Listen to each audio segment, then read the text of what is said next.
নিজেকে আমি বলতে পারি, তোমাকে যাবে না ভোলা। সালমান শাহ, আমরাও তোমাকে ভুলবো না।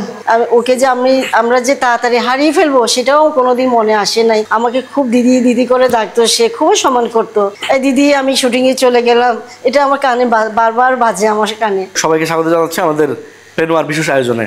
মূলত আজকের এই আয়োজনটা চিত্রনায়ক সালমান শাহর স্মরণে। আমরা জানি যে চিত্রনায়ক সালমান শাহ 90 দশকের একজন জনপ্রিয় নায়ক এবং এখনও তিনি জনপ্রিয় আছেন। আমাদের সাথে উপস্থিত হয়েছেন আজকে মা তিনতিন, আমরা যাকে তিনতিন হিসেবে কক্সবাজারে চিনি অনেকে। উনি পর্যটনে দীর্ঘদিন যাবৎ চাকরি কর্মস্থল ছিল পর্যটনে, এবং শৈবালে উনি কাজ করেছেন দীর্ঘ বছর। সেই সুবাদে আসলে সালমান শাহের সাথে ওনার একটা কাজ করার সুযোগ হয়েছে। তো আমরা সরাসরি চলে যাব, আমরা শুনবো সালমান শাহের সাথে ওনার কী কী স্মৃতি রয়েছে। আসলে মানে সালমান শাহর ব্যাপারে কথা বলতে হবে এত বছর পরে আমি ভাবি নাই। আমি নিজেও এখন কিছুটা আবেগ আপ্লুত। এমন একজন নায়ক উনি, যে সময়ে আসছিলেন তখন একজন ক্রেজ। উনি আসলে শৈবালে উঠতেন। খুবই ভদ্র এবং খুব অমায়িক একজন ছেলে। এত ভদ্র এবং সরল আমি কোনো নায়ক নায়িকাকে দেখি নাই।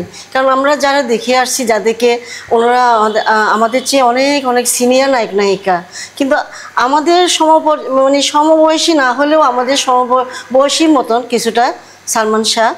তো আমাকে সে সবসময় দিদি দিদি করে আমাকে অস্থির করে রাখতো। এই দিদি চাবি নেন, আমি বাইরে যাচ্ছি, আমাকে এই রুমে এই দিতে হবে সেই দিতে হবে, খুব আবদারে, খুব ভদ্রভাবে। মানে এই যে শৈবালে যে বাগানে, এই ফুলের বাগান কত স্মৃতিময় তার জন্য। মানে এখন এত শুটিং হয়েছে শৈবালের আনাচে কানাচে পুকুরে। বিশেষ করে বেশিরভাগ শুটিং ছিল শাবনূরের সাথে। তার মৌসুমীর সাথে প্রথম ছবি ছিল, এখানে কক্সবাজারেই শুটিংটা হয়েছিল যতটুকু জানি। এরপরে অনেক ছবি শাবনূরের সাথে ছিল, আরও অনেক নায়িকার সাথে শুটিং করার পরেও কিন্তু শাবনূরের কথাটাই চলে আসে আমাদের কাছে, কারণ এত সুন্দর জুটি ছিলেন ওনারা দুইজনেই। তো আজকে সালমান শাহ সম্বন্ধে যে আমাকে বলতে হবে, আসলে আমি খুব ইমোশন হয়ে যাচ্ছি আমি। কারণ এত ভালো একটা ছেলে যে এত তাড়াতাড়ি হারিয়ে ফেলবো বাংলাদেশ থেকে, সিনেমার জগৎ অনেক দূর নিয়ে যেতে পারতো। তো হঠাৎ করে যে অ্যাক্সিডেন্টটা হলো, আমরা শোনার পরে এই হাসি খুশি একটা ছেলে আমাদের কাছ থেকে বিদায় নিয়ে শুটিংয়ের পর চলে গেল, আর কোনো দিন ফিরে আসেনি, আসবে না কোনো দিন, তাকে পাবো না। এইটুকু মানে কি যে কষ্টের, এটা বোঝাতে পারবো না। উনি আপনার কোনো আত্মীয় না অথবা খুব কাছের কেউ না, তারপরেও কেন ওনার জন্য এত আবেগ? কারণ একজন ফিল্মের মানুষ হিসেবে খুবই জনপ্রিয় একজন নায়ক। আর দ্বিতীয় কথা হলো যে উনি খুবই ভদ্র এবং অমায়িক এবং খুবই সরল সোজা একটা ছেলে। সে আপনার সাথে মূলত কি ধরনের কথা হতো, বা কি ধরনের কিভাবে দেখা হতো, কোথায় দেখা হতো, বা কি ধরনের কথা বলতো আপনার সাথে? ধন্যবাদ। আসলে দেখা হতো তো, আমি ফ্রন্ট অফিসে ছিলাম। ফ্রন্ট অফিসে থাকাকালীন আর কি সবসময় তো কাউন্টারে আসা যাওয়া, সবসময় আমাদের সাথে দেখা হতো। আমাকে খুব দিদি দিদি করে ডাকতো, সে খুবই সম্মান করতো। এই স্মৃতিটুকু আমি ভুলতে পারি না, আমি কখনোই ভুলতে পারি নাই। তো আমি 1997-এ যখন সিলেটে গিয়েছিলাম বেড়াতে, তখন তাকে দেখার সুযোগ পেয়েছিলাম, তার কবর দেখে আসছি আমি।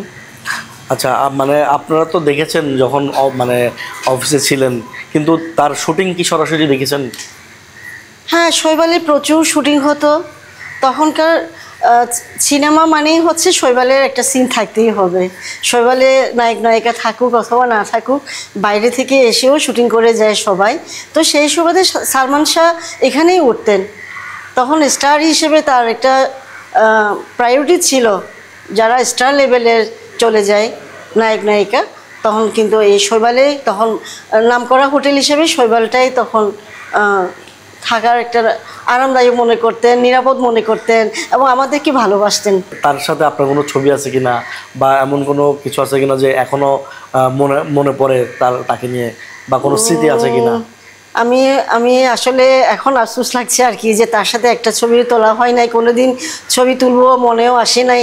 এত নায়ক নায়িকা দেখতে দেখতে দেখতে ওকে যে আমরা যে তাড়াতাড়ি হারিয়ে ফেলবো সেটাও কোনোদিন মনে আসে নাই। আমার এখন খুব আফসোস হচ্ছে, তার সাথে একটা ছবিও তোলা হয় নাই। কিন্তু আমি যেভাবে তাকে হৃদয়ে রেখেছি, এরকম কোটি কোটি তার ভক্ত তাদের হৃদয়েও কিন্তু সালমান শাহ বেঁচে আছে এখনও। আমার হৃদয়েও কিন্তু সেই হাসি খুশি, মনে যে আমার সামনেই সে আমাকে রিসেপশনে আমাকে মনে হয় সে দেখছে, এরকম একটা ভাব আসছে আমার এখন, যে আমি চাবি দিচ্ছি তাকে, কথা বলছি, এই দিদি আমি শুটিংয়ে চলে গেলাম, এটা আমার কানে বারবার বাজে আমার কানে, আমার হৃদয়ে সে আছে। শুটিং ছাড়া কি উনি কখনো শৈবালে বা কক্সবাজার আসতো কিনা? না, আমি কখনো দেখি নাই, শুটিং ছাড়া কখনো আসে নাই। তাহলে শুটিংয়ের সময় আসলে তার সাথে মানে কারা আসতো, বা হচ্ছে যে শুটিংয়ে তখনকার শুটিংয়ের টিমটা কেমন ছিল, অথবা হচ্ছে শুটিং স্পটে উনি কারোর সাথে খারাপ আচরণ করেছিল কিনা, বা এই বিষয়গুলো যদি আপনি একটু, আপনার কতটুকু মনে আছে? না, আমি এখানে তো সারাদিন শুটিং চলতো, তো আমারও ডিউটি সারাদিন থাকার প্রেক্ষিতে দেখেছি যে সিনিয়রদের প্রতিও ওনার সম্মান ছিল, এবং জুনিয়রদের যারা মানে স্পট বয়, এখানে অনেক ধরনের বিভিন্ন ক্যাটাগরিতে স্টাফ থাকে যারা মানে পর্দার আড়ালে যারা কাজ করেন, তো তাদের সাথেও দেখেছি খুব সুন্দর ব্যবহার করতেন উনি।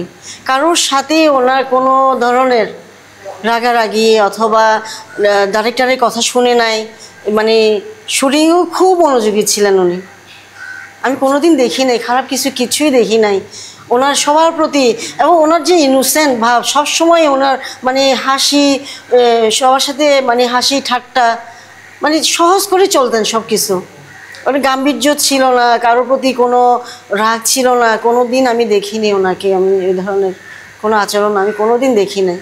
আমরা জানি যে আপনি বিভিন্ন নাটক সিনেমাতে অভিনয় করেছেন, তো সেই সময় কি সালমানের সাথে কোনো শুটিং বা কোনো পর্ব করার সুযোগ হয়েছিল কিনা? না, আমার সেই সৌভাগ্য হয়নি আসলে। আমি শুটিং করতাম যে ববিতা আপা, আলমগীর ভাই, তারপরে ওমর সানি, মৌসুমী, তারপরে আরও অনেকের সাথে, যেমন কাউন্টার ফ্রন্ট অফিসকে কেন্দ্র করে আর কি শুটিংগুলি যেখানে হতো ওখানে আমি অংশগ্রহণ করতাম আর কি, ওইটুকুই।